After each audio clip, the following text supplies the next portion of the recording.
আমি ডিরেক্ট করেছি, অভিনয়। কঠিন না এটা, ডিরেকশন এবং অ্যাক্টিং করা, দুদিকটা নজর রাখাটা? শূর্পণখা তো কোনো অভিযোগ করে না, শূর্পণখা শুধু দাবি করে। যে দলেই অভিনয় করতে যাচ্ছি, যে মুহূর্তে একটা মেয়েকে পাওয়া যাচ্ছে, সেই দল প্রাইমারিলি তাকে দিয়ে দিচ্ছে অভিনয়ের কাজ। বহুবার সেটের টেকনিক্যালিটি বোঝার চেষ্টা করেছি। কোনো একটা প্রোডাকশন নামার ক্ষেত্রে, চিত্রায়নের ক্ষেত্রে মহিলাদের ভূমিকা এখনো বোধহয় পুরুষ নির্দেশকের সহযোগী হিসেবে। এখনো আমি সোহাগদের যা ট্রেনিং সেগুলো আত্মস্থ করেই বেঁচে আছি। আমি সংগঠনের মানুষ নই। আচ্ছা, আমি ভীষণ ব্যক্তিকেন্দ্রিক। ঘরের যে রাজনীতি সেটা কোথাও উপচে পড়ছে আমার দলগত রাজনীতির জায়গায়।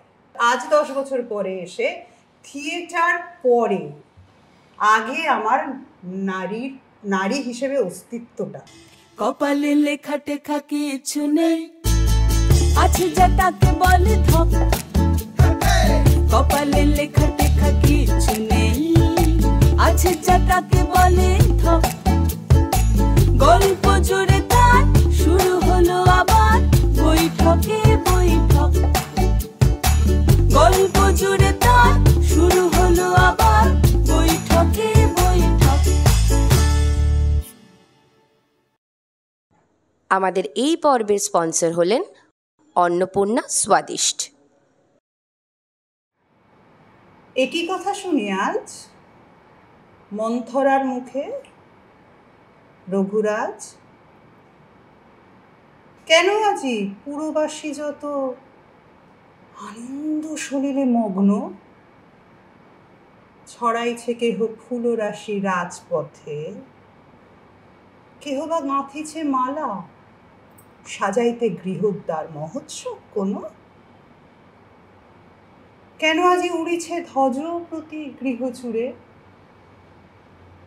কেন পদাতিক হয় গজ রথ রথি বাহিরিছে রণবেশে, কেন বা বাজিছে রণবাদ্য, কেন পুরো নারী যত হুলাহুলি দিতেছে চৌদিকে, কেন বা নাচিছে নট গাইছে গায়কী, কেন এত বীণা ধ্বনি শুনি। কহ দেব শুনি, কৃপা করি কহ মোরে, কোন ব্রতে ব্রতী আজি রঘুকুল শ্রেষ্ঠ, কাহার কুশল হেতু কৌশল্যা, আর এক মহিষী তোমার, প্রথমা মহিষী তোমার, প্রিয়তমা মহিষী তোমার কৌশল্যা, কাহার কুশল হেতু বিতরেণ ধনজাল।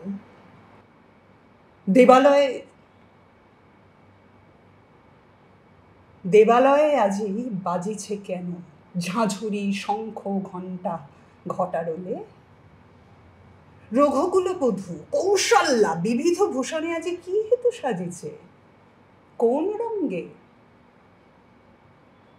অকালে আরম্ভিলা কি প্রভু কোনো যজ্ঞ, কোন মঙ্গলোৎসব তব এ পুরে এ নগরে। আমি বুঝতে পারছি না যে আমি তো দশরথ নই, আমি কি বুঝতে পারছি না। কিন্তু এই যখন ও বলছে কৈকের এই অবস্থা এবং কেন কেন কেন, মানে আজকে আমরা সাইকোলজি নিয়ে এত ভাবি যে হ্যাঁ প্রত্যেকটা মানুষেরই এক একটা সাইকোলজি হতে পারে, কিন্তু তখন তো তাকে বলা হয়েছিল সে নেগেটিভ ক্যারেক্টার, আমাদের ক্ষেত্রে যেটা এখন হয় যে নেগেটিভ পজিটিভ। তো যেভাবে তুই আমাকে বলছিস এবং সত্যি আমার কাছে কেন গুলো বেঁধেছিল যে সত্যি তো কেন, আজকে ওর কাছেও একটা পুত্র আছে, ওর কাছে এটা হচ্ছে বীরাঙ্গনা কাব্য। বীরাঙ্গনা কাব্য মাইকেল মধুসূদন দত্তের লেখা।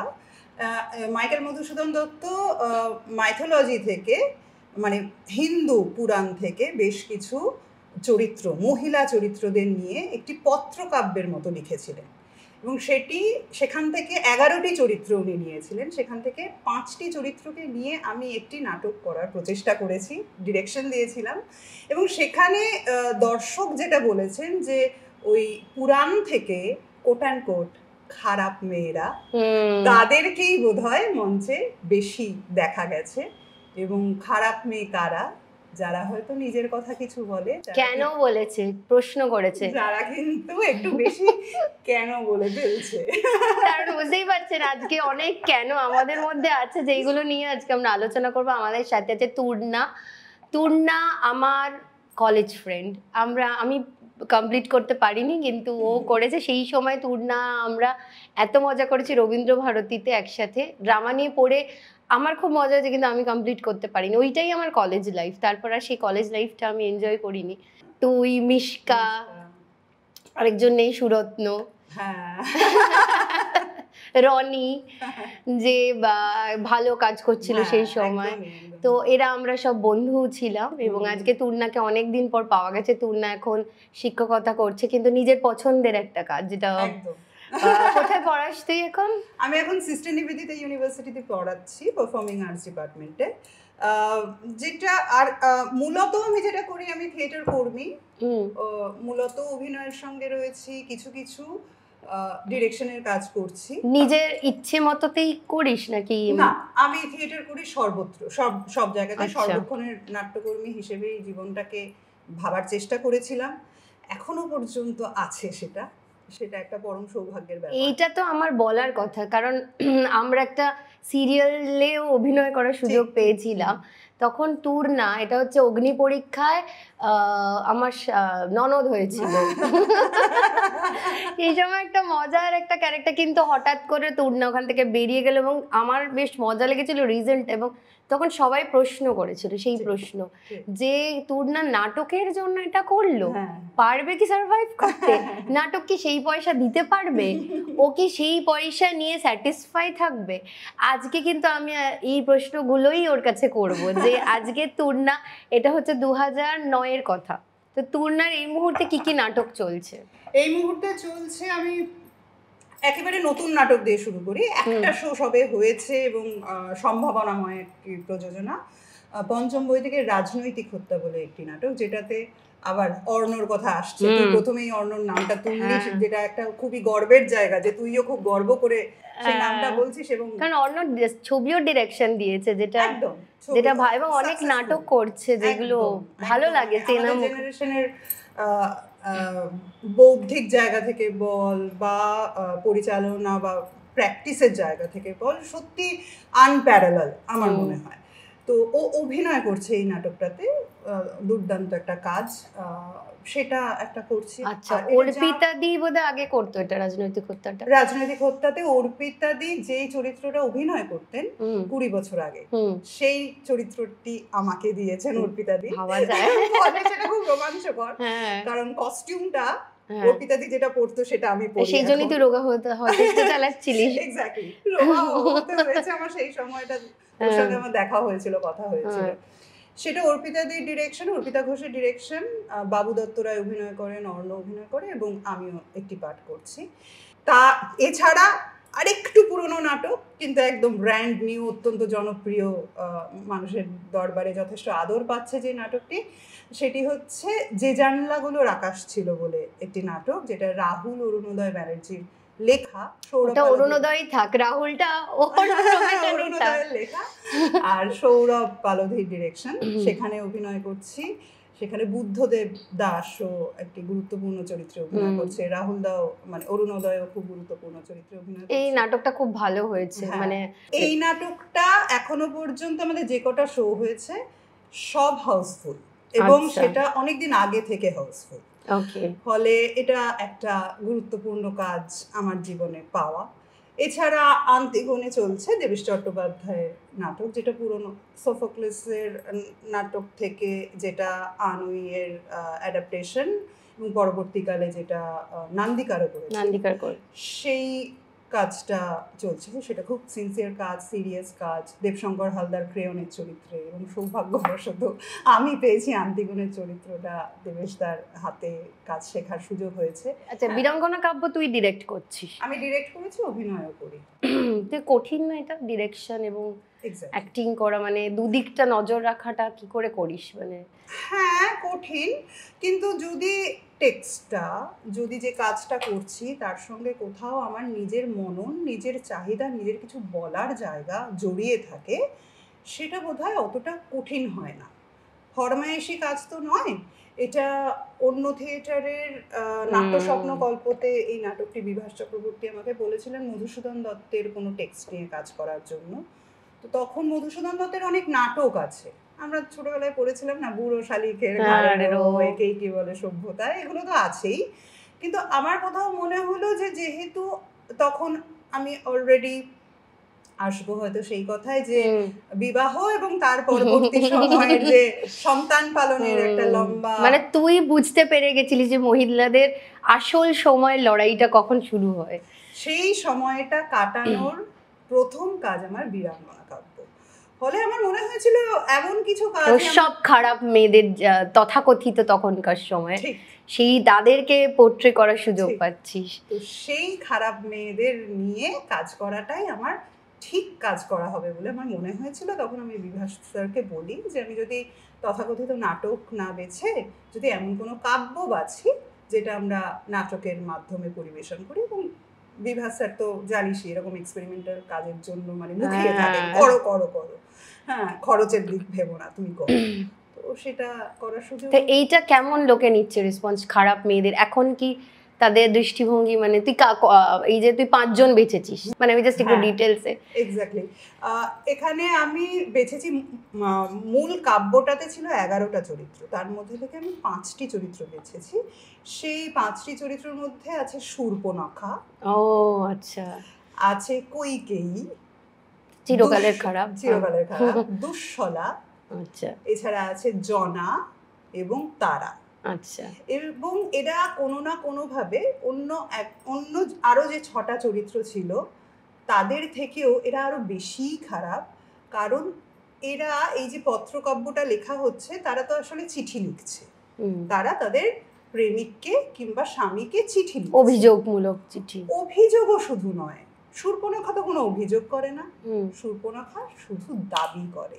ওকে, বলে যে আমি তোমাকে ভালোবেসেছি, লক্ষণকে বলে আমি তোমাকে ভালোবেসেছি, আমার তোমাকে চাই, তুমি মন খারাপ করে বসে আছো, ঠিক আছে, কি জন্য?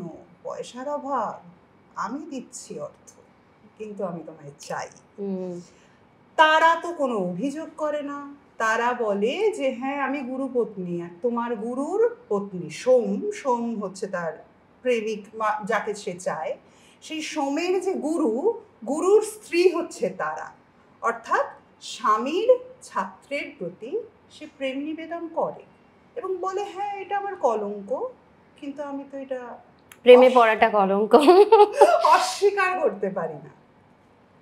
কৈকেয়ী তো কি বলে আমরা শুনলাম, এখন আবার জানি, হ্যাঁ খানিকটা শুনলামও।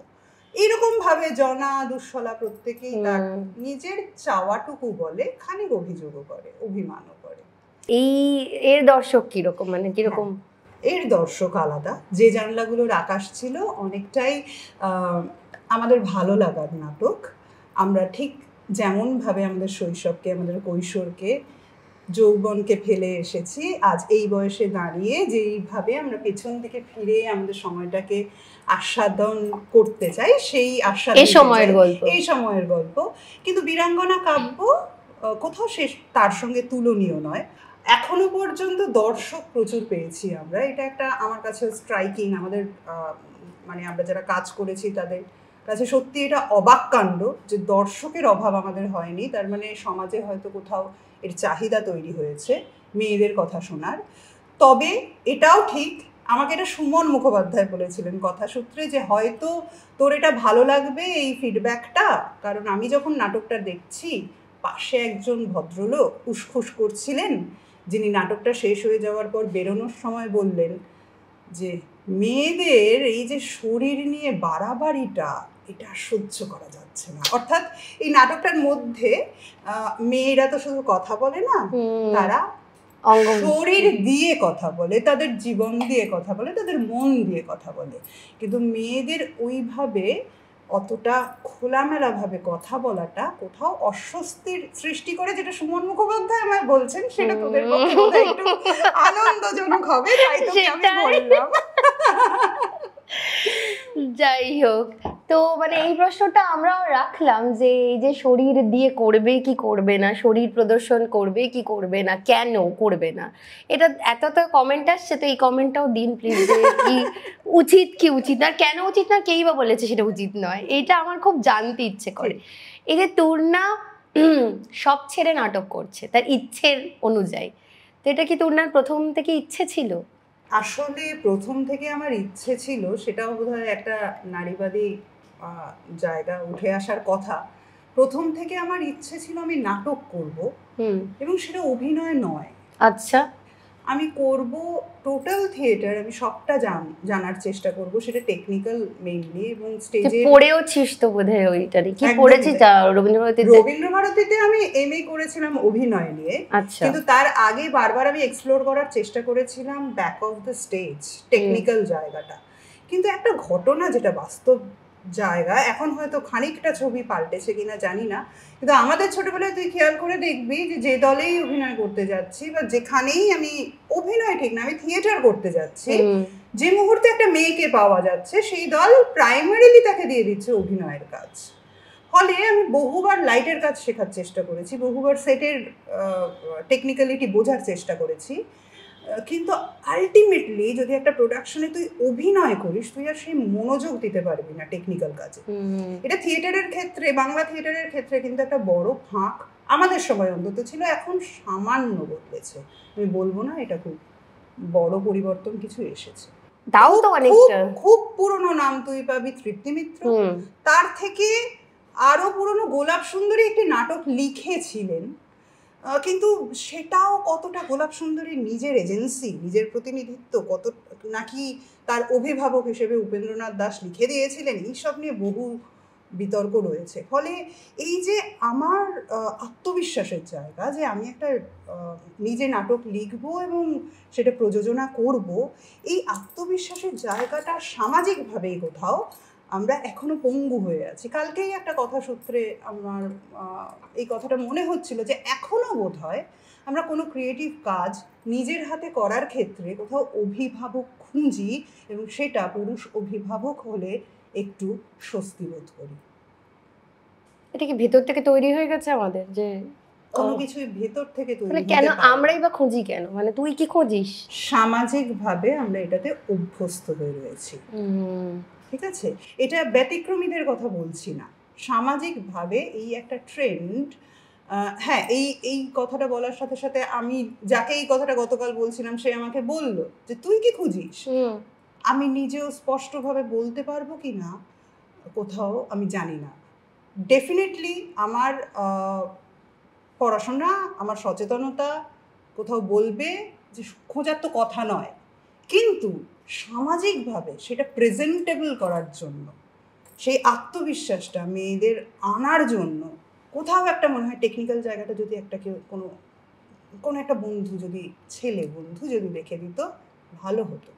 ছেলে মেয়ে দুজনে মিলে কাজটা করছে যদি হয়, সেটা পুরুষ নারী সেটা না হয়, যেমন তোকে লাইটের দিকে যেতে দেয়নি, বা একটি পুরুষকে অভিনয়ের জন্য না ভেবেই ভাবে যে যাও একটু লাইট তুলে আনো, সেটা না ভেবে যদি আমরা ভাবি, এইভাবে যদি ভাবতে পারলে আমার ভালোই লাগতো। কিন্তু যখন দলগত স্ট্রাকচারের জায়গা থেকে বা থিয়েটারের ভেতরকার রাজনীতির জায়গা থেকে, এই রাজনীতিটা সেই নিশ্চয়ই বুঝতে পারছি, সেটা ব্রডার রাজনীতি, একটা সামাজিক রাজনীতি। নিজের দলেও কি তোর এটা মনে হয়? সেটাই আমি বলার চেষ্টা করছি। আর তুই খেয়াল করে দেখবি তো, থিয়েটারে বা যে কোনো ক্রিয়েটিভ মাধ্যমে কস্টিউম মূলত কারা করে, লাইটের কাজ মূলত কারা করে, এটা সামাজিক অভ্যেস। আমি এভাবেই বলতে চাইছি, কারণ বীরাঙ্গনা কাব্যের ক্ষেত্রে আমি একটা এক্সপেরিমেন্ট করার চেষ্টা করেছিলাম, যে বীরাঙ্গনা কাব্যের যে টিম, সেখানে ছেলে ছিল, মেয়ে ছিল, এবং মেয়েদেরকে একটু আরোপিতভাবে আমি একটা এক্সপেরিমেন্টের মতো করে বলেছিলাম, ব্যাকস্টেজের কাজ মেয়েরা ছেলেদের কাজগুলো করো, অর্থাৎ কোট অ্যান্ড কোট যারা ছেলেদের কাজ এত বছর ধরে আমরা যেভাবে আইডেন্টিফাই করে এসেছি, কাজটা হোক ছেলে মেয়ে নির্বিশেষে, মেয়েরা সেটা করো। সেটাও এক ধরনের ডমিনেশন, আমি জানি, সচেতনতায় আমার ছিল, কিন্তু তাও চেষ্টা করেছিলাম। এবং ছেলেদেরকে বলেছিলাম তথাকথিতভাবে মেয়েদের কাজ যেগুলো নয় সেগুলো করার চেষ্টা করো, অর্থাৎ চা ছেলেরা করো, কস্টিউম ছেলেরা করো, লুক সেট ছেলেরা করো, মেয়েরা লাইট সেট এগুলো দেখার চেষ্টা করো। সেটা তো আমার নির্দেশ। কিন্তু সামাজিক অভ্যেস কি? যে মেয়েটি বাড়িতে ভোর 4টে থেকে রান্না বান্না ঘর গোছানো ইত্যাদি করে সকাল 10টায় রিহার্সালে আসছে, তূর্ণাদির নির্দেশে সে চা বানানোর সময় হাত গুটিয়ে দাঁড়িয়ে হয়তো থাকছে, কিন্তু ছেলেটিকে দেখছে চাটা বানাতে পারছে না, তখন মেয়েটি বলছে আরে চাটা পারছিস না, এই তো এভাবে এভাবে করতে হয়, দাঁড়া আমি করে দিচ্ছি, ব্যাস হয়ে গেল। এবং কস্টিউমের ক্ষেত্রে কি হলো, আদিত্য কস্টিউমের দায়িত্বে ইনিশিয়ালি ছিল, পরে সে প্রজেক্টর এবং সেটের কাজে চলে গেল যখন আমাদের দিন ঘনিয়ে এলো শোন আমার। আদিত্য আমাকে এসে বলছে, কমপ্লেন না করে বলছে, তূর্ণাদি আমি কোনোদিন কস্টিউম নিয়ে ভাবিনি, আমি জানি না কস্টিউমের কোন ভাঁজে মেয়েদের কতটা ক্লিভেজ দেখা যেতে পারে, আমি অভ্যস্ত নই এভাবে দেখতে, এভাবে কস্টিউমকে মাপতে শিখিনি, আমার টাইম লাগছে, সেলাইটা ঠিক কতটা হওয়া দরকার এটা বুঝতে আমার টাইম লাগছে। তখন পাশ থেকে হয়তো আরেকটি মেয়ে এসে আমাকে সাহায্য করার জন্যই বলছে, আরে এটার কস্টিউমটা এরকমভাবে বাঁধলে এই দিকে দেখ একটা ভাঁজ পড়ছে আর এদিকে ফলটা যাচ্ছে, বুঝতে পারছিস না, দাঁড়া আমি করে দিচ্ছি। অর্থাৎ দিনের শেষে আদিত্য হাত গুটিয়ে বসে আছে, মেয়েটি কাজটা করছে, আর মেয়েরা যখন লাইট টাইট গুলো করছে, লাইটের কাজ যখন করতে যাচ্ছে একই ব্যাপার। মেয়েরা তো ছোটবেলা থেকে খেলাধুলো করেনি, সেই অর্থে সামাজিকভাবেই তেমন ভাবে তার বডি তৈরি নয়, তেমন ভাবে তার মাসল স্ট্রেংথ নেই, ফলে মই দিয়ে চটচট করে উঠে লাইট লাগাতে গেলে যে মুন্সিয়ানা দরকার, যে প্র্যাকটিস দরকার, সেই ইনফ্রাস্ট্রাকচার আমার নেই, ফলে মেয়েটার টাইম লাগছে। পাশের ছেলেটি বলছে এই তুই নেমে আয়, তোর লেগে যাবে, আমি ধরছি। অর্থাৎ এটা নির্দেশ দিয়ে যে হবে না। আমি ফেল করেছি বীরাঙ্গনায়, এই এক্সপেরিমেন্টটা আমি কমপ্লিটলি ফেল করেছি, তাতে আমার অভিমান অভিযোগ অনেক কিছু হচ্ছিল, তারপরে কোথাও একটা নিজেকে শান্ত করার পরে অ্যানালিসিস করে দেখেছি এটা নির্দেশ দিয়ে হবে না, এটা সামাজিকভাবে আমরা অভ্যস্ত হয়ে আছি। এটা আমরা সামাজিকভাবে ভাবতে ভাবতে, আমি এটা বলছি যে আমার এখানে যখন আমি পডকাস্ট করছি, স্পোর্টসের কোনো পডকাস্ট, ধর কোনো মহিলা স্পোর্টস পার্সন এলে তার পডকাস্ট লোকে দেখছে না, কারণ আমাদের মেয়েদের বোধহয় স্পোর্টসের প্রতি আমি জানি না কেন ইন্টারেস্ট আছে কিনা, আই হ্যাভ নো আইডিয়া, মানে এটা আমিও এক্সপেরিমেন্ট করছি বেসিক্যালি। থিয়েটারের বাইরে আমার জগৎ জানা নেই, ফলে আমি থিয়েটারের জায়গা থেকে বলতে পারি যে স্ক্রিপ্ট চয়নের ক্ষেত্রেই হোক কিংবা কোনো একটা প্রোডাকশন নামার ক্ষেত্রে মহিলাদের ভূমিকা বা নাটকের চরিত্র নির্বাচনের ক্ষেত্রে চিত্রায়নের ক্ষেত্রে মহিলাদের ভূমিকা এখনো বোধহয় প্রাইমারিলি পুরুষ চরিত্র বা পুরুষ নির্দেশকের সহযোগী হিসেবে।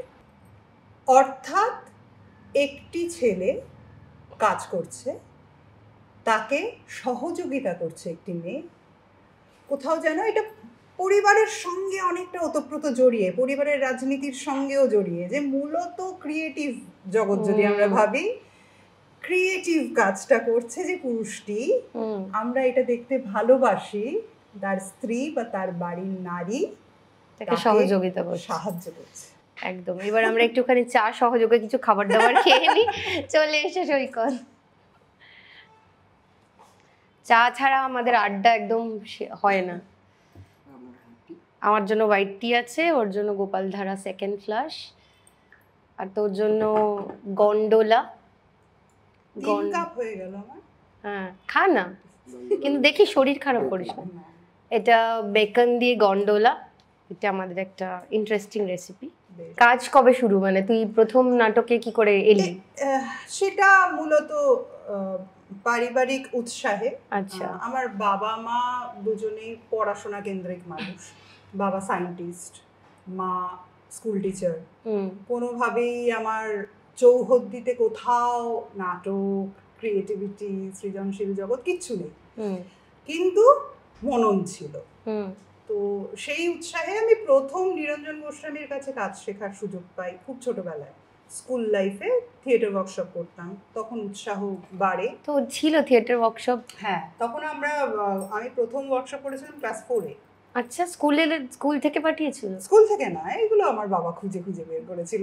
আচ্ছা, একেবারে এই ক্রিয়েটিভ জগতের বাইরের মানুষ, কিন্তু নিরঞ্জন গোস্বামীকে ট্র্যাক করা, তার কোথায় থিয়েটার ওয়ার্কশপ হচ্ছে, এবং সেটা অনেকটা দূরে। ওদের বাড়ি হচ্ছে, আমাদের ওয়ার্কশপটা হতো দেবলেন আনন্দপালিতের কাছে, আর আমরা থাকতাম সাউথ কলকাতা গড়িয়া। কিন্তু অতটা দূরে নিয়ে আসা, সারাদিন ওখানে ওয়ার্কশপ বাবা করতেন। বাবা পৌঁছে দিতেন, কখনো মা পৌঁছে দিতেন, সন্ধ্যেবেলা বাবা নিয়ে আসতো বা মা নিয়ে আসতো, এরকম করে। তোর মধ্যে কি সেই প্রতিভাটা বাবা মা দেখতে পেয়েছিলেন? অত ছোটবেলায় কিছু প্রতিভা কিছুই দেখেনি। কবিতা মুখস্থ করে আবৃত্তি করা, এগুলো তাদের উৎসাহ ছিল, এবং সেইটা মনে হয়েছিল তারা যেহেতু অনেক স্ট্রাগল করেছে লাইফে, মূলত পরিবারকে বাঁচানোর অনেক স্ট্রাগল করেছে, ফলে যেটা হয় যে স্ট্রাগলিং ফ্যামিলিতে এই গান বাজনা ইত্যাদি করাটা বাড়তি কাজ হয়ে যায়। তো সেটা চাননি যে আমার ক্ষেত্রেও তাই হোক, কোথাও একটা তাদের স্বপ্ন পূরণের জন্য আমাকে এগিয়ে দেওয়া, এবং ক্রমে সেটা আমার স্বপ্ন পূরণের জায়গায় চলে আসা। নিজের বাড়িতে কি মনে হতো যে বাবা মা একে অপরের পরিপূরক, না বাবার সহযোগী মা? দেখ, ছোটবেলায় যদি আমি বলি তাহলে তো আমার মনে হতো রোমান্টিক কাপল, এরকমই হওয়ার কথা, আমি বিয়ে করলে এমনই হব। কিন্তু পরবর্তীকালে এসে সত্যি যখন বিচারবোধ বেড়েছে, তখন আমার মনে হয়েছে যে আমার বাবা অত্যন্ত সচেতন প্রগতিশীল মানুষ, মাও বেশ খানিকটা বটেই, কিন্তু ওই পলিটিক্সটা কোথাও দুজনেই অ্যাভয়েড করতে পারেননি, যে কোথাও একটা এই পাওয়ার ডমিনেশন, যে একজন পুরুষের সংসার, নারী হয়তো সেখানে সহযোগীর ভূমিকাতেই থেকে যাচ্ছে।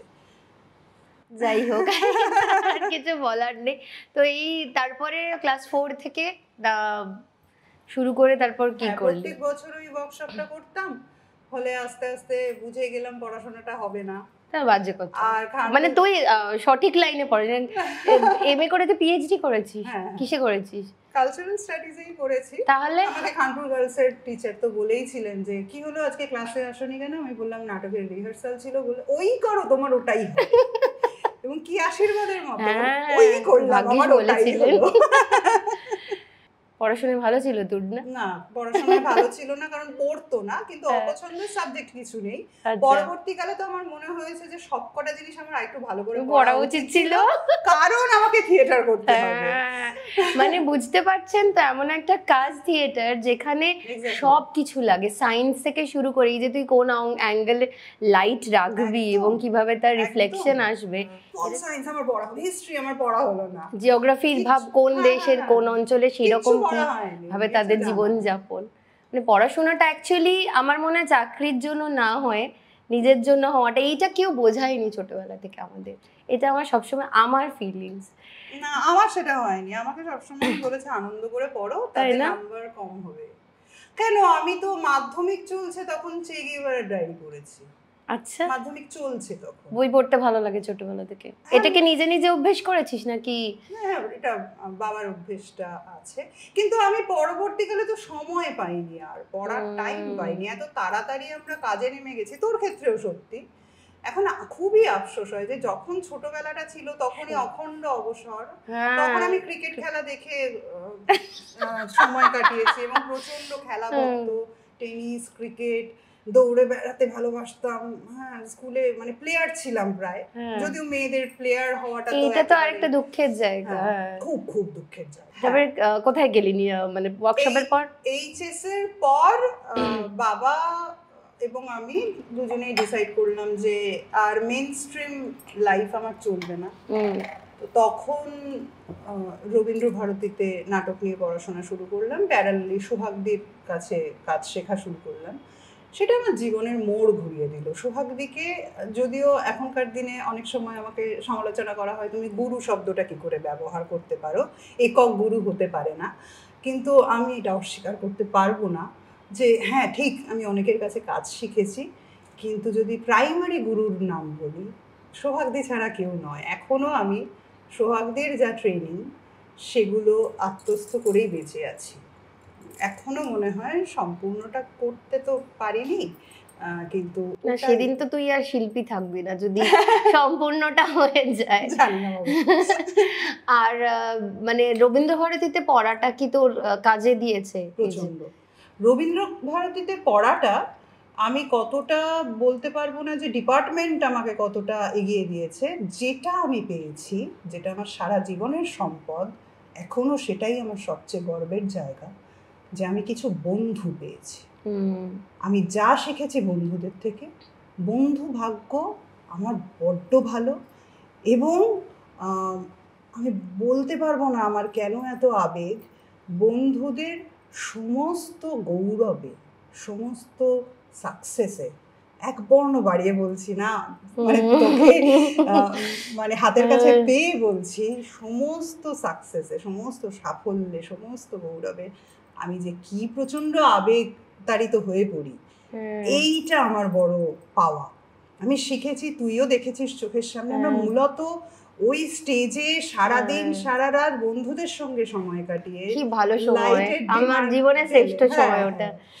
এই যে প্রতিনিয়ত তারা বিভিন্ন দলে কাজ করে, তারা আমার থেকে অনেক বেশি জানে, তারা এসে মঞ্চে যখন একসঙ্গে একটা কোলাবোরেটিভ, কিন্তু এটা কিন্তু ছেলে মেয়ে দুজনেই মানে সহযোগী হয়ে তারা কাজ করছে, মানে একে অপরের পরিপূরক। একদম, তখন তো সেই সচেতনতাই ছিল না, একদম তাই, ছাড়বো না অর্ণ, এক নাম্বার বেশি যেন না পায়, ঠিক আছে? তো এই যে কম্পিটিশন, এই বন্ধুত্বটা এখনো আছে বল? একদমই আছে, অসম্ভব ভালো রকম আছে। যেটা সমস্যা হয়ে গেছে ওই আবার বিবাহ ইনস্টিটিউশনের যে রাজনীতি এবং পুরনো জীবনকে ফিরে দেখার যে অবসর, তখন আমি বুঝতে পেরেছি, দুর্ভাগ্যজনক হলেও সত্যি, যে অর্ণ ট্র্যাক আর আমার ট্র্যাক আলাদা ছিল। আমাদের রানের স্টার্টিং লাইনটা এক ছিল, কিন্তু দৌড়টা শুরু হওয়ার পর খানিকটা এক ছিল। একটা সময়ের পর যে ট্র্যাকটা আলাদা, এটা মানতে আমার কষ্ট হয়েছে। তাই ট্র্যাকটা আলাদা, সেটা লিঙ্গ রাজনীতির জন্যই বলে এখনো আমার মনে হয়। যাই হোক, এরপর তোর প্রথম নাটক করা মানে স্টেজে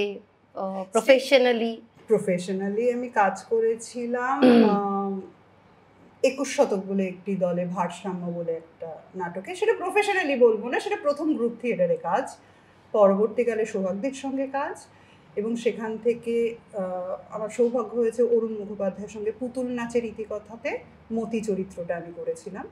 ওটা প্রচুর শো হয়েছিল, সেই কাজটা একটা বড় কাজ। তারপরে চলতে থেকেছে সুমন মুখোপাধ্যায়ের সঙ্গে কাজ করার সুযোগ পাওয়া, অঞ্জন দত্তের সঙ্গে একটা কাজ করার সুযোগ পাওয়া। আর তারপরে মানে সৌরভের সাথে কাজ করাটা কখন শুরু হলো? সৌরভের সঙ্গে কাজ করা অনেক পরে, 2014 থেকে। তো ইচ্ছে মতো কি তোদের দুজনের না সৌরভের? সৌরভের। আচ্ছা, নো ডাউট সৌরভের। আচ্ছা, ওটা ওরই ড্রিম প্রজেক্ট। আমি কয়েক বছর সহযোগী ছিলাম, এখন আমি সহযোগীও নই। আমার নিজস্ব পরিসর, নিজস্ব থিয়েটার চর্চা কোথাও আমি নিজের মতন করে করতে চাইছি, ভালোবাসছি, চলছে। পাশাপাশি সহযোগী নয়, সহকর্মী। যাই হোক, এইটা খুব জরুরি জিনিস। তো সৌরভকে কি কারণে তোর সেই সময়, তোদের বিয়েটা কবে হয়েছে? ভুলে গেছি। 2017। ভুলে গেছিস তো? তোর 17-তে বিয়ে হয়েছে? আচ্ছা। আর দরিয়া 17-তে? আচ্ছা। 17 জানুয়ারিতে বিয়ে হয়েছে, দরিয়া নভেম্বরে। আচ্ছা, তো তারপর থেকে খেলা ঘুরে গেল। আচ্ছা, এটা তো পরেতে আসছে। তো সৌরভকে তোর কি কি কারণে তখন ভালো লেগেছিল? মানে এখন তো নিশ্চয়ই ভালো লাগে তো? হ্যাঁ, কি কি কারণ? না কেন ভালো লাগবে না? সৌরভের যেটা আছে, সৌরভ অসম্ভব ভালো, মানে বাস্তববাদী, প্রচন্ড লড়াই করতে জানে, কোথাও একটা জোরদার সততার জায়গা আছে, ভয় বলে কিছু নেই, এবং প্রতিনিয়ত নিজেকে ঝুঁকির মধ্যে ফেলতে ও ভালোবাসে, যেটা আমার চরিত্রের থেকে অনেকটাই আলাদা, আর সেই কারণেই বোধহয় অনেক বেশি অ্যাট্রাক্ট করেছে আমাকে। এই যে ওর থিয়েটার করা, থিয়েটার দল করা, একটা ইনিশিয়েটিভ নেওয়া, একটা দল চালানো, এক কথাতে এতগুলো ছেলে মেয়ের মানে নির্দেশক হয়ে যাওয়া, এগুলো অনেক ক্ষেত্রে হয়তো আমার সঙ্গে মতবিরোধের জায়গা হতে পারে, কিন্তু যেটাও পারে সেটা আমি পারি না এ ব্যাপারে সন্দেহ নেই। সেটা পুরুষ নারীর জন্য নয়, না না একদমই এটাও না, ক্ষমতা আছে। একদমই তাই। আমার সেই ক্ষমতাটা কোথাও ল্যাক করে, মানে সংগঠন আর ইন্ডিভিজুয়াল, একটা ব্যক্তি এবং সংগঠন এর যে পলিটিক্স এবং আবার পাশাপাশি হাত ধরে চলা, এটা কোথাও সৌরভের মুন্সিয়ানা আছে, যেটা আমার মিসিং, জিরো। তাই কেন? আমি সংগঠনের মানুষ নই। আচ্ছা, আমি ভীষণ ব্যক্তি কেন্দ্রিক। আচ্ছা, মানে যতটুকু আমি চিনতে পেরেছি নিজেকে, নিজে ক্রিয়েট করতে ভালোবাসছি, নিজে একটা জিনিস তৈরি করা, সেটার জন্য যেই মনোনিবেশ দরকার, নিজের কেন্দ্রিক, সেটা আমার খুব সমাজের জন্য করছি বা দর্শকের জন্য করছি বা সংগঠনের জন্য আমার এই জিনিসটা মানিয়ে নেওয়া উচিত, এই জিনিসগুলো আমার মিসিং। এটা আমার অক্ষমতা বলেও আমি মনে করি খানিকটা, বা বৈশিষ্ট্য বলেও বলা যেতে পারে। আত্মকেন্দ্রিকতা, ইন্ট্রোভার্ট, এবং সেটা সংগঠন বিরোধীও খানিকটা।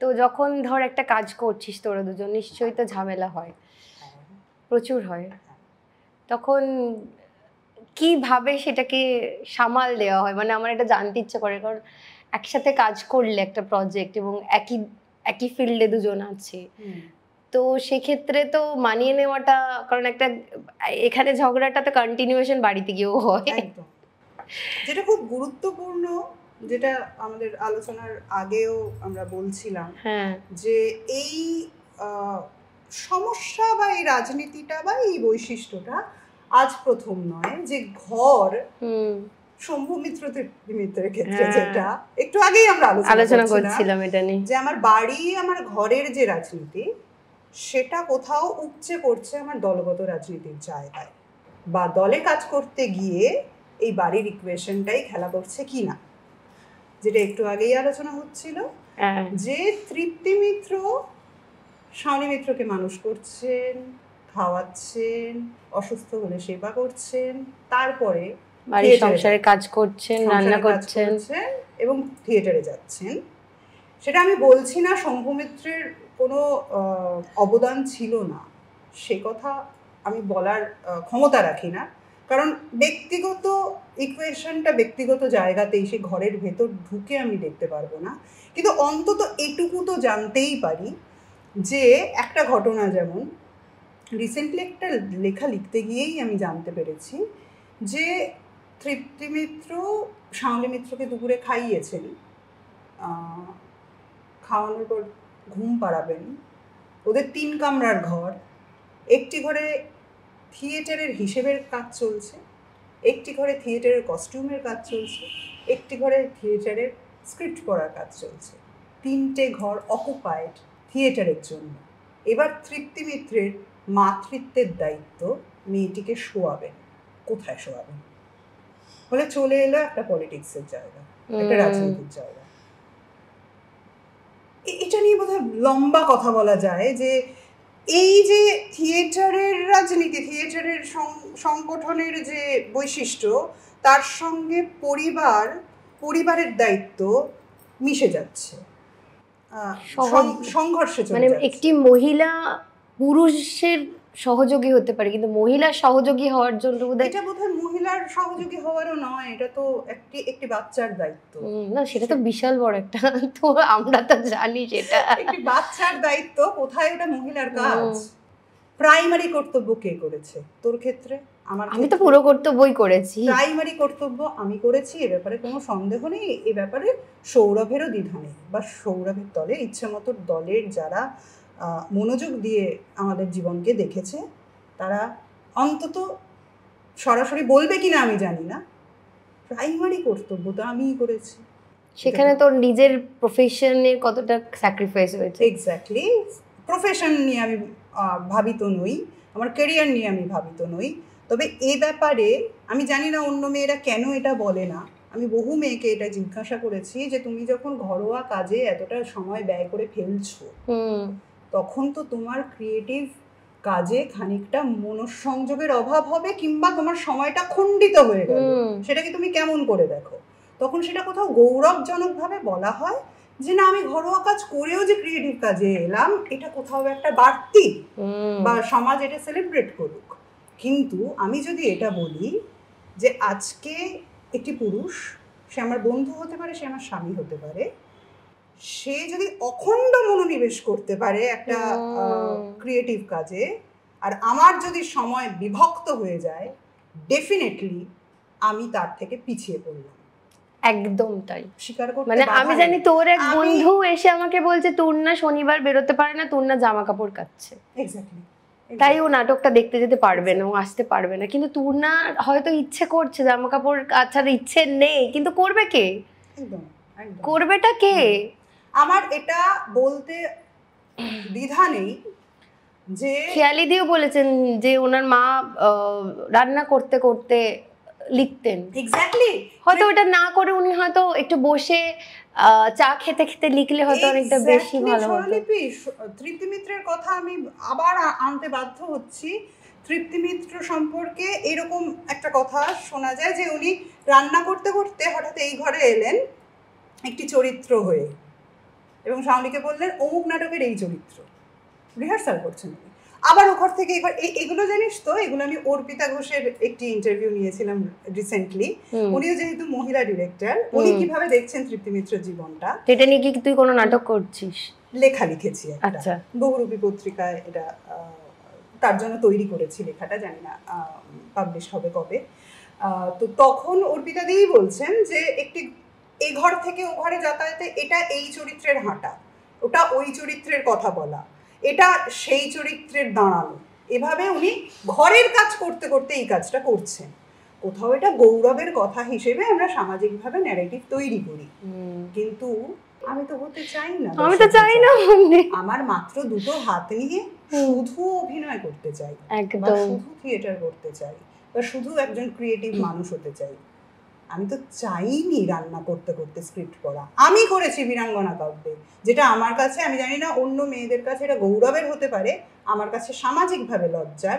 বীরাঙ্গনা কাব্যের স্ক্রিপ্ট এডিট করতে হয়েছে আমার বাথরুমের টয়লেটে বসে, বাচ্চার জন্য।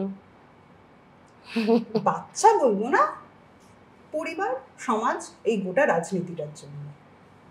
সেটা হতে পারে কোনো ইন্ডিভিজুয়াল ছেলের ক্ষেত্রেও হতে পারে। আমার এমন বন্ধু আছে যার নিজস্ব পরিসর তৈরি হয় না, নিজস্ব ডেস্ক নেই, তাকে হয়তো একটা, মানে মাঝে মাঝে আমার যেটা ফিল হয়, সেটা কি তোরও ফিল হয় যে কোথাও গিয়ে আমরা একা হতে পারি না কখনো একা, কারণ সবসময় দায়িত্ব আমাদের যে আমাদের সবার সাথে থাকতে হবে। অ্যাবসলিউটলি। এবং যে কোনো আজকের আলোচনাটা আমার এটাই মনে হচ্ছিল স্বরলিপি, তুই যখন প্রথম আমাদের কথা হয় যে আমরা এরকম একটা আড্ডায় আসবো, আমার কোথাও একটা মনে হচ্ছিল যে একটা থিয়েটার কর্মীকে যখন তুই প্রশ্ন করবি, তুই তো কিছু থিয়েটারের কথা শুনতে চাইবি।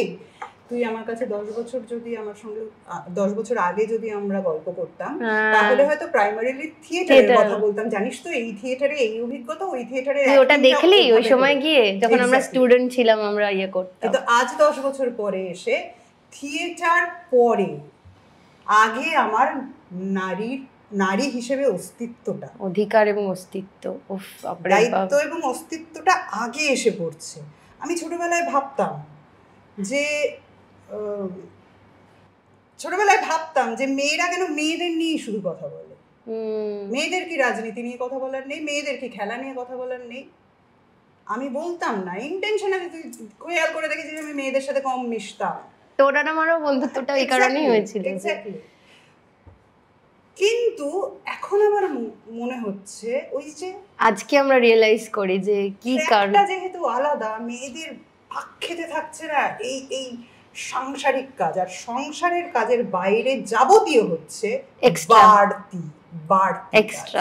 এক্সট্রা ইনিংস, এবং সেই এক্সট্রা ইনিংসে যদি টাকা আসে তবু ভ্যালিডিটি আছে, যদি টাকা না আসে আরো এক্সট্রা। এটা করে তোর যে রোজগারটা হয় সেটাতে তুই স্যাটিসফাইড? আমার কোনো আইডিয়া নেই যে থিয়েটার, কারণ আমরা শুনে এসেছি সত্যি তো কত টাকার টিকিট হয়, হাউসফুল হলেও আমার মনে হয় না পুরোটার সেই টাকাটা ওঠে যে প্রোডাকশন খরচা হয় বা কিছু। না, এখন থিয়েটার সেরকম নয়।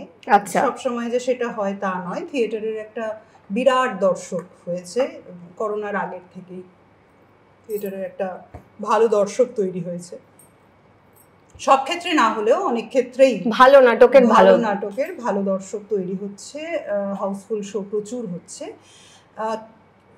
কিন্তু প্রশ্নটা যদি আমি এইভাবে ধরি যে কতটা রোজগার হলে তুমি নিজেকে স্যাটিসফাইড মনে করবে, এটাও ঠিক কথা। তাহলে আমি বলবো যেদিন থেকে ঠিক করেছি থিয়েটার নিয়ে বাঁচবো, সেদিন থেকে জীবনের অনেক কিছু উপকরণ বাদ দিয়ে বাঁচাটা আমি প্র্যাকটিস করেছি। ফলে আজ থিয়েটার থেকে যা রোজগার হচ্ছে তাতে আমি সম্পূর্ণ। যেমন কি বাদ দিয়েছি সেগুলো কি মনে হয় যে? আমার খুব বেশি এন্টারটেনমেন্ট কোট অ্যান্ড কোট যেগুলো ভোগ বলে অনেক কম। আমার দুটো জুতো আছে, একটা বর্ষাকালে পরা, একটা বাকি সময় পরা। আমার জামা আছে, যেরকম ছোটবেলায় আমরা থাকতাম, একটা জুতো পুজোয় হতো। আমার কিছু গয়না আছে যেগুলো এই ধরনের অনুষ্ঠানে ঠিক এগুলোই পরে আমি আসবো। এটা তৃপ্তি মিত্রের আরেকটা ঘটনা, যে তৃপ্তি মিত্র একটি নেমন্তন্ন বাড়িতে গেছেন, ওনার পৌঁছতে দেরি হয়েছে। কেন না, ওনার একটাই শাড়ি আছে, সেটা ধুয়ে কেচে ইস্ত্রি করে শুকিয়ে পরে আসতে ওনার দেরি হয়েছে। অসুবিধা তো নেই কিছু, তাতে যদি খুশি মনে জীবন চলে, আমার চলে যাচ্ছে। আমার যা রোজগার হচ্ছে সম্পূর্ণ আমি খুশি। আর যদি এই রোজগারটাও না হয়, আরো খানিকটা কমে আসে, অসুবিধে হবে, কিন্তু আমি খুশি থাকবো, কারণ সেভাবে আমি প্র্যাকটিস করেছি। আমার কষ্ট হয় যে আমার অবসর নেই, আমি অখণ্ড মনোনিবেশে শিল্পচর্চা করতে পারি না, আমি বই পড়তে পারি না, আমি গানের রেওয়াজ করতে পারি না, সময় পাই না বলে। গান শিখেছিস? হ্যাঁ, দীর্ঘদিন, এখন আবার শিখছি, মেয়ে শিখছে তাই। ও, এইটা একটা ভালো হয়েছে। বল, নাচও শিখেছি দীর্ঘদিন। কি শিখেছিস? কোনো? আমি মণিপুরি শিখেছিলাম। আচ্ছা, দীর্ঘদিন সুচরিতা শর্মার কাছে মণিপুরি দীর্ঘদিন শিখেছিলাম, যেগুলো আমার সবকিছুই কাজে লেগেছে থিয়েটারে। হ্যাঁ, এগুলো তো খুবই কাজে লাগে। গান, নাচ, মাইম শিখেছি। গান কি কোথায় মানে কি শিখেছিস? ক্লাসিক্যাল গান না, আমি সব মিলিয়ে টুকরো টুকরো, নজরুল গীতি কিছু, রবীন্দ্রসঙ্গীত কিছু, ওটা খুব স্ট্রাকচারালি শিখিনি, কিন্তু শিখেছি। তৃপ্তি মিত্র নিয়ে যে রিসার্চটা বা এত তোর প্রত্যেকটা ক্ষেত্রে তোর মনে হয়, তো এই অপরাজিতা যেটা তুই ডিরেকশনও দিয়েছিস, সেটা বেছে নেওয়ার কি এটাই কারণ? দেখ, তৃপ্তি মিত্র নিয়ে আমার রিসার্চ নয়, রিসার্চটা এইটা আমার বলে নেওয়া দরকার, যে আমার এত কিছু কনসাসনেসের পেছনে কিন্তু একজন মানুষের খুব বড় ভূমিকা। সে আবারও আমার বন্ধু এবং আমার সুপারভাইজার, পিএইচডির থিসিসের সুপারভাইজার তৃণা নীলিনা ব্যানার্জি। সলিল বন্দ্যোপাধ্যায় এবং অরুন্ধতী বন্দ্যোপাধ্যায়ের মেয়ে, সেটা একটা পরিচয়। তার সঙ্গে যেটা পরিচয় হচ্ছে, ও রিসার্চ করেছে থিয়েটার নিয়ে, এবং মূলত মহিলাদের এই যে পলিটিক্সের মুখে পড়াটা, সেই বিষয়ে ও আমাকে অনেক কনসাসনেস দিয়েছে। ও অনেক কিছু নিয়ে রিসার্চ করেছে, তার সঙ্গে কিন্তু এটা কোথাও একটা আমার গ্রুমিং বা আমার সচেতনতার জায়গাটা, ওর অবদান, তৃণার অবদান আমি কোনোদিন ভুলতে পারবো না, ভুলতে চাইও না। তো ওর একটা বই আছে, পারফর্মিং সাইলেন্স বলে একটা বই আছে। যাবতীয় যা কথা বলছি আমার মনে হয় সিংহভাগটা ওখান থেকেই আসা। তো তৃপ্তি মিত্র সম্পর্কে যেটা বলার, যে এই যে অপরাজিতা নাটকটা তৃপ্তি মিত্র করেছিলেন, একক অভিনয় ছিল সেটা, এবং আমি যখন নাটকটা ডিরেকশন দেওয়ার সুযোগ পাই, সেটা আবারও বিভাস চক্রবর্তী আমাকে কোথাও অনুপ্রাণিত করেন যে অপরাজিতাটা তুমি করবে, এবং উনি বলেন যে তুমি যেরকমভাবে বীরাঙ্গনাটা বেশ 3টে 4টে 5টা চরিত্রে ভাঙাভাঙি করে যেভাবে করেছিলে, তুমি কি সেভাবেই করতে চাও? আমার মনে হলো কেন নয়, এটা একক অভিনয়, সেটা কিভাবে 3টে 4টে চরিত্রে ভাগ করা যায়। তখন আমি এডওয়ার্ড অলবির একটা, বা এলবিও বলে আর কি, তার একটা টেক্সট আছে 3 Tall Women বলে, সেখানে 3টে চরিত্রে একটি চরিত্র ভাগ করা আছে। তো সেই মূল ভাবনাটাকে কোথাও অপরাজিতার সঙ্গে মিশিয়ে আমি চরিত্রটা, মানে এই অপরাজিতা নাটকটা 3টে চরিত্রে ভাগ করেছিলাম। অপরাজিতার চরিত্রের বৃদ্ধ বয়স, অপরাজিতা চরিত্রের মধ্য বয়স, এবং অপরাজিতা চরিত্রের একদম নতুন বিবাহ পূর্ববর্তী বয়স। এই 3টে চরিত্রে ভাগ করে আমি নাটকটাকে প্রেজেন্ট করার চেষ্টা করেছি। এবার এই ক্ষেত্রে যেটা বলার যে কেন আমি অপরাজিতাটা খুব ইন্সপায়ার করেছে আমাকে, ওখানে দেখানো হচ্ছে যে একটি মেয়ে তার ঘরোয়া কাজের ফাঁকে ফাঁকে তার একটি নাটকের বা অভিনয়ের অডিশনের প্র্যাকটিস করছে, যেটা আমার কাছে অত্যন্ত, তুই বুঝতেই পারছিস যে যে মানুষ বীরাঙ্গনা কাব্যের স্ক্রিপ্ট লিখছে তার টয়লেটে বসে লিখছে, মানে এডিট করছে, তার কাছে এই ভীষণই বাস্তব পুরো একদম। এই প্লটটা খুব ব্যক্তিগত। আমার কোনো কাজ এই ব্যক্তিগত, আজকেও যে কথাটা বলছি, আমি এই ব্যক্তিগত পরিসরটাকে অস্বীকার করে বলতে পারবো না। ঘরোয়া কাজ এবং আমার একটা অডিশন দেওয়া, এই অপরাজিতা চরিত্রটা যেটা করছে, সেই সূত্রে কোথাও কেয়া চক্রবর্তীর একটা লেখার কথা আমি একটু বলছি। ইন্টারেস্টিংলি কেয়া চক্রবর্তীর এই লেখাটা হচ্ছে 3 পাতার একটি লেখা, কেয়া চক্রবর্তীর নিজের জীবনের ঘটনা। তাকে একটি পত্রিকা থেকে বলা হয়েছে যে তুমি আমাদের একটি থিয়েটার সংক্রান্ত লেখা দাও। এই লেখাটির মাথার ওপরে, আমি জানি না কেন, এটা নিয়ে আমার একটু জিজ্ঞাসা করার আছে বিভিন্ন লোকেদের, মাথার ওপরে ছোট্ট করে লেখা রয়েছে রম্য রচনা। ঠিক আছে, কেয়া চক্রবর্তী লিখছেন, 3 পাতার মধ্যে লিখছেন যে সকাল থেকে উনি কী কী করেছেন এবং ওনার স্বামী কী কী করেছেন। এই লেখাটার নাম হচ্ছে মিসেস আর.পি. সেনগুপ্ত। সকাল থেকে উঠে কেয়া চক্রবর্তী থিয়েটার নিয়ে পত্রিকায় লেখার জন্য লিখতে বসতে চান।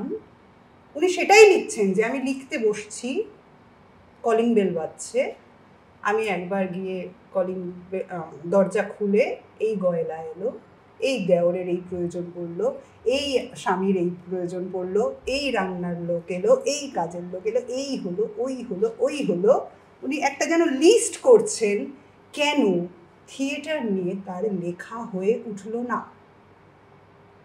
একটু আগে যে কথাটা আমাদের হচ্ছিল যে আমি থিয়েটার নিয়ে বলবো কি, আমি আমার অন্য সৃজনশীল কাজ নিয়ে বলবো কি, কেয়া চক্রবর্তীর এই লেখাটা আমি পড়েছি, আগে হয়তো ছোটবেলায় পড়েছিলাম, কিন্তু যখন আমি বিবাহ পরবর্তী সেই ইনস্টিটিউশনের মধ্যে কলিং বেলের দরজা খুলতে খুলতে ফিরে দেখলাম সিমন ডে বেভার কি বলছেন, কেয়া চক্রবর্তী কি লিখছেন, তখন এই যে উত্তুঙ্গ রাগ, অভিযোগ, আবেগ, সেটা কোথাও আমার শান্ত হয়েছে এবং আমার মনে হয়েছে কেয়া চক্রবর্তীর যদি এটা হয়ে থাকে, তার যদি নিজস্ব লেখার পরিসর না থাকে, আমরা কোথাকার কে? আমি কেন শান্ত হওয়ার কথা বলি স্বরলিপি, আমি শান্ত হওয়ারই পক্ষে, কারণ এটা কোনো পুরুষের সঙ্গে আমার বা পুরুষ জাতির সঙ্গে আমার সংঘর্ষ নয়, না না, এটা আমার কোলাবোরেটিভ প্রসেস। এবং এই কথাও তো আমি অস্বীকার করতে পারি না যে আজ যখন নারীবাদের যে আলোচনাগুলো ওঠে, সেই আলোচনা, সেই সচেতনতার অপব্যবহারও ভীষণ রকম হচ্ছে, একদম হচ্ছে। সেখানে পুরুষরাও, আমার বন্ধুরাই অনেকেই আছে যারা কোণঠাসা হয়ে পড়ছে, এই প্রশ্নের উত্তরগুলো তারা মুখোমুখি হতে পারছে না, তারা কোণঠাসা হয়ে পড়ছে, তারা দাবি করতে পারছে না যে তুমি নারীবাদকে ব্যবহার করতে গিয়ে বা নারীর এই অ্যাক্টগুলোকে, এই আইনগুলোকে ব্যবহার করতে গিয়ে কোথাও অপপ্রয়োগ করছো, তো মানে সুরক্ষা ইস্তেহার। হ্যাঁ, তো এইটা কখনো তুই ফেস করেছিস? মানে যেটা নিয়ে লেখা, যেটা নিয়ে এই মি টু আমার সঙ্গেও হচ্ছে। খুব সরাসরি বলছি, থিয়েটার করেছি যতদিন, ভীষণ এখনো করি, যে আমার একটা নিজস্ব গণ্ডি আছে, সে কারণেই হয়তো আমি কোট আনকোট সুরক্ষিতই থেকেছি। সামাজিকভাবে রাস্তাঘাটে আমি লক্ষ্য করেছি এই ঘটনা ঘটেছে। আমি থিয়েটার চলাকালীন সম্পর্ক হতে দেখেছি, প্রেম হতে দেখেছি, একসঙ্গে থাকা দেখেছি, কিন্তু সেই সম্পর্ক ভেঙে যাওয়ার পরে সেই মেয়েদের যে কোথাও একটা মনে হচ্ছে আমি ব্যবহৃত হলাম, এই ব্যাপারটা খুবই পার্সোনাল জায়গা। সেই ইকুয়েশনটার মধ্যে যে আমি খুব প্রত্যক্ষদর্শী হিসেবে থেকেছি তা নয়। ফলে আমি এটা বলতে, আমার ব্যক্তিগতভাবে এরকম হয়নি, আমি সম্পর্ক হয়েছে, প্রেম হয়েছে, জীবন চলেছে, কিন্তু কখনো আমার এই ফিল হয়নি, এই অনুভব হয়নি যে সেই সম্পর্ক বা সেই মানুষটি আমাকে কোথাও ব্যবহার করেছে। আচ্ছা, এই যে আন্টিগোনে, মেফিস্টো, রাজনৈতিক হত্যা, এই যে কঠিন চরিত্র, মানে এগুলো করাটা তো বেশ একটা রাজনৈতিক সচেতনতা থাকা দরকার। তো এগুলো কি নিজে থেকে এসেছে নাকি তুই বেছেছিস সেগুলোকে? এটা একটা গর্বের জায়গা যে এরকম রাজনৈতিক নাটকের গুরুত্বপূর্ণ রাজনৈতিক চরিত্রগুলোর ক্ষেত্রে কোথাও আমার রাজনৈতিক বোধ যেটুকু আছে সেটা হয়তো ডিরেক্টরদের কোথাও আমার প্রতি মানে ভরসা করার একটা জায়গা তৈরি করেছে। যেমন মেফিস্টোতে জুলিয়েটা একটি ব্ল্যাক মেয়ে, সে যখন হিটলারের শাসনের সময় হেনরিক হফগেনকে সেকেন্ড হাফে কিছু কথা বলে মঞ্চ ছেড়ে যায়, রাজনীতির কিছু কথা, বামপন্থা কমিউনিজম কাকে বলে সেই প্রশ্ন যখন তুলছে এবং মঞ্চ ছেড়ে যাচ্ছে, একটা থাপ্পড় দিয়ে বলছে কমিউনিজমের তুমি কিছু বোঝো না বলে থাপ্পড় মেরে বেরিয়ে যাচ্ছে। এবং তারপরে মেয়েটি বর্ডারে গিয়ে ধরা পড়ে এবং খুন হয়। তো এই চরিত্রটা, কিংবা আন্তিগোনে রাষ্ট্রকে যে প্রশ্ন করে, ক্রেয়নকে যে প্রশ্ন করে, কিংবা রাজনৈতিক হত্যাতে জেসিকা একটা অত্যন্ত গুরুত্বপূর্ণ রাজনৈতিক বিতর্কের মাঝে একটা অনুঘটকের কাজ করে, এই চরিত্রগুলো করার জন্য কোথাও একটা রাজনৈতিক সচেতনতার দরকার পড়ে। যদিও একথা বলে নেওয়া ভালো যে এই যে রাজনীতির কথা বলা হচ্ছে, বিশ্ব রাজনীতি, সমাজের মধ্যে চলা রাজনীতি, তার সেগুলো যেমন আছে, পুরো আমাদের অস্তিত্বের মধ্যে তো রাজনীতি আছে, আমার বেঁচে থাকার মধ্যে রাজনীতি আছে। সেটা যদি আমি কোনো পার্টি, কোনো ইজম এসব ছেড়েও দিই, আমি আজকে কি জামা পরে এসেছি এবং কোথায় বসে আছি, এই সমস্তটার মধ্যে যদি আমি মানে রাজনীতিকে অস্বীকার করি তাহলে ভ্রান্ত কথা বলা হবে। তো যাই হোক, এই ধরনের চরিত্রগুলো যে আমার কাছে কোথাও ধরা দিয়েছে সে আমার পরম সৌভাগ্যের ব্যাপার, কারণ এই চরিত্র সত্যিই আমায়, যে কোনো গভীর চরিত্র আমাকে টানে, বিশেষত রাজনৈতিকভাবে সচেতন নাটক আমাকে একটু বেশিই টানে। এবং সেই জন্যই তুই নিজেকে পুরো উজাড় করে দিতে পারিস। সেই মানে আন্তিগোনে যখন নাটকটা নামছে, যখন তৈরি হচ্ছে, তখন আমাদের আরজিকর মুভমেন্টটা ওই ওই উত্তেজনা রয়েছে আমাদের সমাজে, এবং সেই সময় যখন আমি খুবই আবেগপ্রবণ লাগে আমার আন্তিগোনের শেষের দিকের সংলাপের কাছে যখন আসি এবং আমি বলি যে এই চিঠিটা, প্রহরী জিজ্ঞেস করছে তুমি এই যে তোমার একটু পরেই তো তোমার মৃত্যুদণ্ড হয়ে যাবে, একটা চিঠি লিখলে তুমি কার জন্য লিখছো, কার নামে লিখছো? তখন আন্তিগোনে বলে যে কোনো একটা নাম লিখে নাও, এই চিঠি এখন সবার। তো আন্তিগোনে প্রতিবাদ করে, রাষ্ট্রের বিরুদ্ধে প্রতিবাদ করে মৃত্যুর পথে চলে যাচ্ছে একটি চিঠি লিখে, ইনিশিয়ালি লিখেছিল তার প্রেমিকের জন্য, তারপর কোথাও ডিসিশন নেয় এই চিঠি ব্যক্তিগত শুধু নয়, শুধু প্রেমিকের জন্য নয়, এই সমাজের জন্য। এই কথাটা যখন বলি রোজ, আজও আমি আরজিকরের ওই রাতগুলো দেখতে পাই, ওই সারা রাত। আর এটা আমাদের মন থেকে কোনো দিন যাবে না। এবার একটু তোর জন্য আছে র্যাপিড ফায়ার, মানে দ্রুত আগুনে ঝাঁপ। আরে খুব মজার এগুলো। তোর না আমার কাছে অনেক কাছে, কিন্তু আমি জানি ওকে কি কি বললে ও উত্তেজিত হয়ে পড়বে। চলো আমরা দ্রুত আগুনে ঝাঁপ দিই, এইভাবে উত্তেজিত হয়ে। আমি তো উত্তর দিতে পারবো না। তুই পারবি। নাটক ছাড়া দ্বিতীয় পছন্দ কি?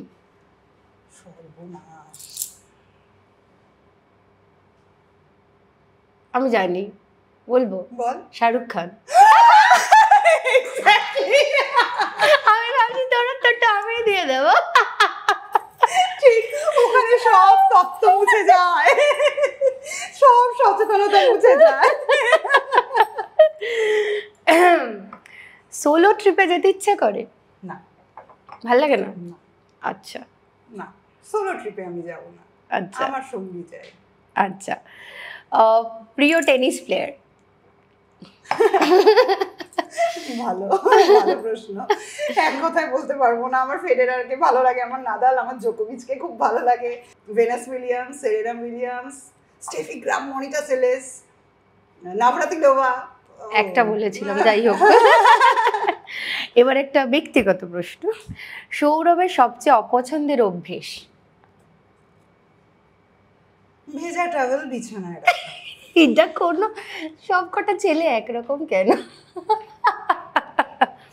আচ্ছা, তোর তো খেতে ভালো লাগে না নাকি? না, একদম ভালো লাগে না মানে? লোভ নেই আমার। না লোভের না, পছন্দের। ধর এই কোথাও থেকে ফিরলি অনেক দিন পর, একটা কিছু খাবার খেতে বাড়িতে এসে বা হোক, খাবার নিয়ে আমার জিভ লক লক করে না, রয়েছেই তো পড়ে রয়েছে। আমি জানি তো খুব টেস্টি, খানিকটা টেস্টও করেছি, কিন্তু জিভ লক লক। প্রিয় খাবার কিছু নেই? প্রিয় খাবার কি? হ্যাঁ। চিকেন টেট্রাজিনি। হ্যাঁ, বাপরে। শেষ তোর প্রশ্ন। যাক, এবার তোর জন্য কিছু উপহার আছে। প্রতিক্ষণের তরফ থেকে আছে 30% ডিসকাউন্ট ভাউচার, লাস্ত্রাদার তরফ থেকে আছে 30% ডিসকাউন্ট ভাউচার, দেজের তরফ থেকে আছে 30% ডিসকাউন্ট ভাউচার, ও স্টোর এর তরফ থেকে আছে 25% ডিসকাউন্ট ভাউচার, আর একটা গিফট হ্যাম্পারও আছে, আর বি বনি সালন, যেটা তো তোর বোধহয় খুব ইন্টারেস্ট নেই, কিন্তু যাবি, কারণ ডিসকাউন্ট ভাউচার আছে 500 টাকা। আমার তরফ থেকে এটাও খাওয়া দাওয়া, হ্যাঁ, 1000 টাকার একটা ভাউচার, আবার একটা খাওয়া দাওয়া তুই দরিয়াকে নিয়ে যাস খেতে, 750 টাকার একটা ভাউচার আছে, আরেকটা আছে। এটা যখন থিয়েটার করবি সবার সাথে বসে অন্নপূর্ণা স্বাদিষ্টের তরফ থেকে একটা গিফট হ্যাম্পার, মানচন্স আছে প্রচুর। এটা মানে একদম যখন তোরা রিহার্সাল করবি তখন খাওয়া দাওয়া করিস। এবার একটা কঠিন প্রশ্ন করব, সেটা হচ্ছে যে সৌরভ পালদির একটা ছবি দেখেছি, অঙ্ক কি কঠিন। ছবিটার থিম, এটা কনসেপ্টটা ভালো, কিন্তু আমার আর সৌমিতাদির একটা প্রশ্ন মনে হয়েছে, কারণ তুই শুরু করলি যে কাজের কোনো জেন্ডার হয় না, তো নার্সের মেয়ে নার্স কেন হবে? সেটা সৌরভ পালদি বলুক। না, তোর কি মনে হয়েছে? তোর প্রশ্নটা মনে হয়েছিল যখন ছবিটা দেখেছিলিস? না, আমার মনে হয়নি। কারণ একবারও কেন এটা উঠলো না যে নার্স বললো না যে আমি কেন ডাক্তার হতে পারবো না, বা আমি কেন ইঞ্জিনিয়ার হতে পারবো না? এটা কোথাও আমার মনে হয় যে মেয়েরা মাকে আইডিয়ালাইজ করে, তো ছেলেরা মাকে আইডিয়ালাইজ করে না বলছিস? না, করে না বলছি না। আমার মেয়ের ক্ষেত্রেও আমি জানি যে আমি ঠিক যেটা যেটা করি, হ্যাঁ, আমার মেয়ে সেটা কপি করার চেষ্টা করে, কিন্তু আমার ক্ষেত্রে আবার গল্পটা হ্যাঁ, আলাদা। এটাই তো বলতে চাইছি, আমি তো আমার মাকে মোটেও কপি করতে পারতাম না। ওই মেয়েটা তো বাবাকে পায়নি, হ্যাঁ, যে চরিত্রটা বাবা মেয়ের কথা বলছি না, কাজটা যেমন যদি কপি করে, তাহলে তো যে ছেলেটি ডাক্তার হবে বলছে বা যে ইঞ্জিনিয়ার হবে বলছে, তাদের বাড়ির লোকেরাও তো সেম জিনিস নয়, কপি করার জায়গা পায়নি, তাহলে তারা ডাক্তার ইঞ্জিনিয়ার হওয়ার কথা ভাবছে, কিন্তু একটি মেয়ে মানে নিজেদের মধ্যে ঝগড়াটাও তো করতে পারতো যে আমি ডাক্তার হতে পারি। মানে এইটা আমার মনে হয় যে কোথাও গিয়ে স্টিরিওটাইপ ব্যাপারটা ভাঙা দরকার। এটা আমার সৌরভের কাছে প্রশ্ন, আজকে ওকে পেয়েছি, কারণ নাহলে আসতো না প্রশ্নটা। কারণ আমি আমার মেয়ের স্কুলেও দেখেছি পাঠ্যভবনে যে মেয়েরা নার্স হয়ে দাঁড়াচ্ছে, ছেলেরা ফুটবল, গো অ্যাজ ইউ লাইকে ফুটবল খেলছে। তো এই স্টিরিওটাইপটা না ভাঙলে আমরাও সমাজকে, আমরা যারা চাই সচেতন যে সমাজে সবাই সব ধরনের কাজ করুক, তাহলে এইটা ভাঙা কিন্তু খুব জরুরি, সেটা আমাদেরকেই দেখাতে হবে। এটা সামাজিক অভ্যাস, আবার ওই চরিত্রের যে মানে সামাজিক রাজনৈতিক অবস্থান, সেখান থেকে কতটা স্টিরিওটাইপ ভেঙে বেরোনোর অবস্থা আছে, কারণ ওরা খেতেই পাচ্ছে না, এতটাই দরিদ্র তারা। ফলে এই সচেতনতাটা যতটা আমাদের মধ্যবিত্ত উচ্চবিত্ত পরিবারের মেয়েদের যে সচেতনতাটা থাকবে, ডেফিনেটলি হয়তো ওই স্তর, ওই ক্লাস, ওই শ্রেণীর মানুষের না থাকারই কথা।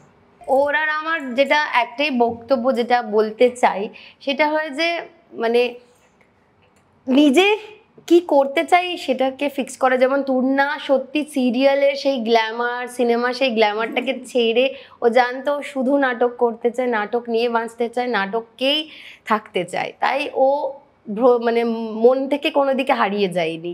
তো সেই রকমভাবে আমাদের একটা ভেবে নিতে হবে এবং ওটাই করতে হবে, এবং সামাজিক বা পারিবারিক যতই চাপ আসুক আমাদেরকে সেইভাবেই আমাদের নিজেদের ইচ্ছেটা পূরণ করতে হবে। ইচ্ছেটা কিন্তু কোনো জেন্ডার হয় না, তাই না? ইচ্ছে সবার হয়।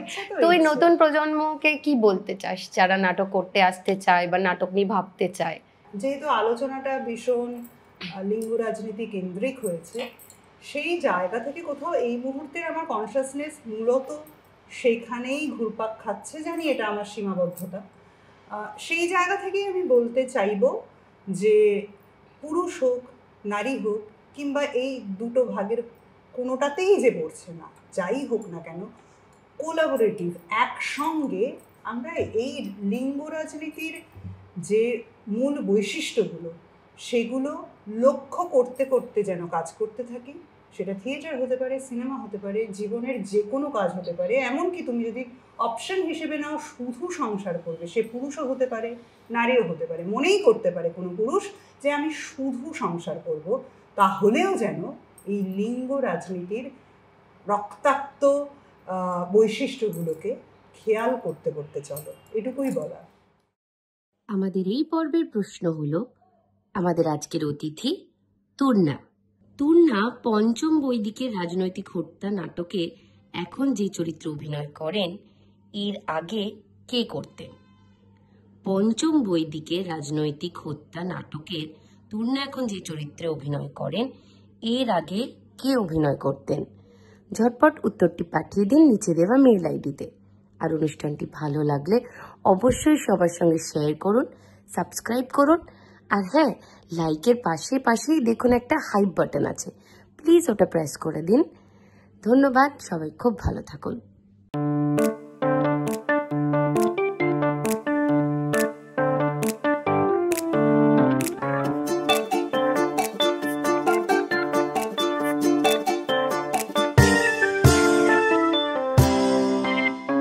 দশভুজা নাশে ভুল তো তার হয়, তার জীবন জুড়ে হাজারো পরাজয়, তবুও তার পথে থামার প্রথা নেই। আগলে যায় সরে চলার খেয়ালে, সীমানা ভোলার দুরানা সেই। কপালে লেখা টেখা কিছু নেই, আছে যা তাকে বলে ধপ।